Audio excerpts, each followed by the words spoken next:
Also zunächst einmal möchte ich schon sagen, ich war kein aktiver Oppositioneller, sondern bin nach der Situation der Haft, ja, also ich bin nach der Situation der Haft aus dem Gefängnis in die DDR entlassen worden. Und für mich war ganz klar, wenn ich nicht aus der DDR raus kann, dann möchte ich wenigstens mit dafür sorgen, dass dieses Regime zu Ende geht, dass es gestürzt wird, vielleicht auch ein bisschen mit durch meinen Anteil.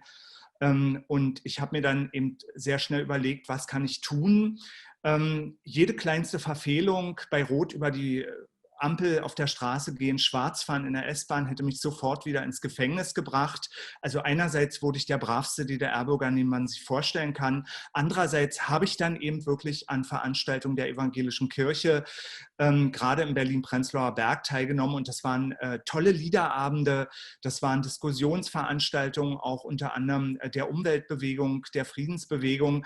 Aber ich war eben eher im Zuschauersaal, also habe eher zugehört und mich nicht ganz aktiv beteiligt, wie das Bürgerrechtler taten.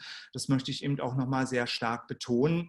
Aber das reichte trotzdem aus, dass die DDR, dass das System, dass die Staatssicherheit mich loswerden wollte, weil die bekamen einfach Angst. Der lässt sich nicht mehr einschüchtern durch Druck, der nimmt jetzt an solchen Veranstaltungen teil, der geht vielleicht demnächst auch auf die Straße in Demonstrationen gegen das DDR-Regime, der muss raus.